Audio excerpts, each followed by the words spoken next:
All right, great. So I'm here with Eoghan O'Neill from the European Commission. Am I saying that? You got it right. Yeah. So let's just start with an introduction about like a lot of people know who you are, but some don't. So let's start there. So I'm working in the AI office, which is the department of the Commission responsible for enforcing the AI Act, but also overseeing several key non-regulatory actions in the AI space. For example, Apply AI, the AI Continent Action Plan, European Digital Innovation Hubs. And we have a full spectrum. We're also working very closely with the AI Factories team, funded by the Commission as well. And all of these actions are reinforcing the strengths we have here in Europe. And it's all done in parallel to the regulatory enforcement work that we're doing with the AI Act. Yeah, great. All right, so I guess I don't know how much you pay attention to that, but there's always a lot of let's say criticism, like bad PR around the topic of regulation, especially lately. And a lot of it is coming from overseas. Some of it is coming from within. However, like lately, I'm actually kind of noticing a little bit of a counter movement where people are again also unafraid to say, hey, here are some examples of regulation that have actually helped the economy. But how are you looking at this at the moment? Well, I think when it comes to the regulation of AI, we are leading ahead. We were first out with the AI Act, a very ambitious regulation, a rule book for 27 countries. I'd like to stress that. It's not 27 rule books it's one single rule book. So that makes it simpler for... It makes it simpler for rolling it out, for it being understood. But what I'd like to emphasize here is the AI Act. It's a product safety regulation. Product safety regulations, they are a feature, not a bug, of modern developed economies. High-speed rail, aviation, escalators in metro stations, medical devices in hospitals. Our citizens are able to use these features of modern life because of product safety regulations that are behind them. These are all modern technologies that are not risk-free. And what's the latest modern technology to hit the streets that's not risk-free? It's AI. So what we're doing is we're just taking a proven, non-controversial approach for regulating risky technologies, trying to make them safe, product safety regulation, and we're bringing it to the AI world. Now, we're the first to do this. So there's been some speed bumps. There's been, we're trying to, as we get ready to enforce and implement the Act, but we're in regular interactions with entrepreneurs, with civic society, with citizens to understand what's expected, what the possible problems are, and to make sure that our implementation of it doesn't get in the way of innovators, of innovation.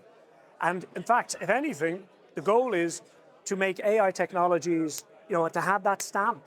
This conforms to the product safety regime of the European Union. This is safe to use. Just like when we get on those trains, we're confident they're safe to get into, or the escalator won't chew up our toes. So I think there's a growing awareness that this is not, competition law. This is product safety, looking out. And to be honest, we're not alone in this. There's a great focus also in America. There are hundreds of AI-related bills to try and bring a safe regime for AI in America, coming from the States. So it's not just Europe who is recognizing the need to do this. Capital houses in state capitals across the US are doing it too. The federal government in America, in April this year, published guidelines for the use of, for their federal agencies, how they should be taking into account the risks when they're using AI or procuring AI. So it's coming, plenty of others are following the example of Europe and taking a risk-based approach to trying to manage AI technologies. Yeah, okay. Maybe I think I would expect most people understand actually and agree with a lot of what you said. Maybe some of it is also around the semantics. Because, for example, here in the Netherlands on the TV shows, there's a lot of people going on television, kind of scaremongering around AI and only looking at the risks. And then you have people who are mostly focused on the opportunities. So, but maybe where we can kind of find common ground is to set a vision of where Europe wants to be, and position kind of regulation as a one of the ingredients to actually get there. Look, when it comes to the AI, there are opportunities presented by, yes, of course there are risks. But I think what we're trying to deliver is a framework where innovators in Europe, big and small, can embrace AI, extract benefits, efficiencies from it, but in a safe and trustworthy way. We're giving a framework for that to be done.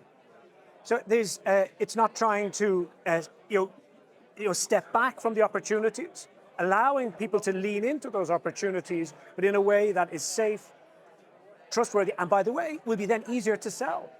No, so it's I think there are legitimate risks, well established. We are aware of them, we're responding to them, and we're trying to address them. Risks of overregulation, No, it's a good point. Yeah. Sorry, risks in the use, in the use of an AI possibly, delivering some bad or unhelpful outcomes. And by identifying those risks, trying to mitigate for them, and having guardrails in place, thanks to the product safety regulation, it leaves greater freedom to pursue and extract the positive dimensions and opportunities presented by AI. So in these talk show hosts, Yoram, it's right to have both sides, but we are trying to come up with a solution in Europe, which means we manage the risk and we can extract the opportunities. And are there areas in the last few years where you have kind of recalibrated maybe how you think about certain things, or have you shifted a bit your mind on certain things? Well, I think I wouldn't quite call this a shift, but one thing that is of growing interest is the whole question of open source or open weight AI. And the Commission, only yesterday, we published a report on this, on the landscape. And what we are seeing, and it's revealed in the report, is that the capabilities, the performance capabilities of open weight AI are converging with closed source proprietary AI. They're not quite fully there yet, but there is a convergence. So open source AI is good enough open source AI, it is out there, it's happening. And will this result in a commoditization of generative AI, of large language models? It's very much open to debate. Maybe it's already happening. But it's already interesting that you're embracing the concept, I think. Well, not only are we embracing it, we are even practicing what we preach in the Commission. We have taken open source AI, European models of open source AI. No, thank you. That's okay. We've taken open source AI off the shelf, European models. We've deployed them on Commission infrastructure behind our firewall so that colleagues, myself and other officials, we can use it for our work purposes without, even on delicate, sensitive questions, without any of it leaking, for example, to the cloud. All done on local infrastructure, open source model, deployed by European engineers who work for us. If we can do it, a bureaucracy in Brussels, I think the dynamic community we have here can also take these open source AI and deploy them and put them to use. Yeah. All right, great. So let's switch tack a little bit. So this morning you gave a very fiery keynote, which was really well received here. I heard from everybody. Maybe for those who haven't seen it, can you kind of give a summary of what your speech was about? Listen, really simple. When it comes to AI, Europe is strong, much stronger than you might think from reading the press. It's not just China and the US. Talent, we have per capita more AI engineers in Europe than America, 30% more. We have 3 times more than China. Infrastructure, we're the world leader when it comes to delivering AI compute as a public good. 19 AI factories, free for startups to use, no cost. Talent, startups, 11,000 startups across the European Union. We have one rule book, one regulatory rule book for AI, and we're even simplifying it with this digital omnibus we issued 2 weeks ago to simplify its implementation and make it easier for SMEs and startups to. So all of this, when you kind of stack it all up, we are in a very strong position. That's before I even talk about open source. and the opportunities open source takes. I think the game, if you wish, is where this will be won, is in the application of AI in existing industries. And there we are very strong. Open source models, we have the talent, we have excellent global corporates with massive success in the marketplace in all sorts of verticals who are excellently positioned to take advantage of AI. All the ingredients are there. And curiously, we're even seeing some startups in the US recognize this and vote with their feet. 2023, Poolside.ai moved their global headquarters from Silicon Valley to Paris. This year, PartSol, AI startup in Miami, moved their global headquarters to Dublin. And just after, in both cases, they raised VC, $125 million and $25 million respectively. So it's a two-way street between Europe and the Atlantic. We are attractive, and we're seeing AI companies making that strategic decision to move their global HQ from the USA to Europe. Okay, so you're saying the ingredients are there. I think a lot of people would agree. What are there still roadblocks or things that you hope for us to change?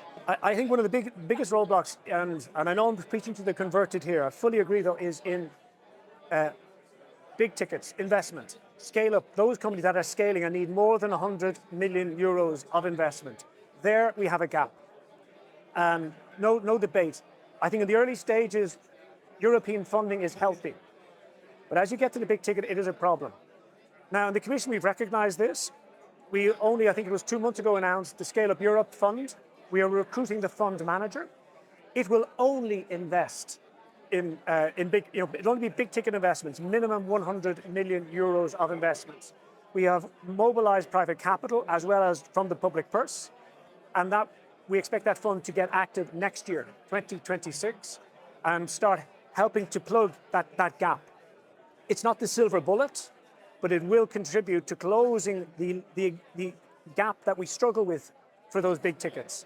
But this action alone will not be enough. We need to mobilize more money, for example, from pension funds, so that they are investing, for example, maybe in fund-of-fund vehicles, so that trickles down and is sort of steered towards the big tickets.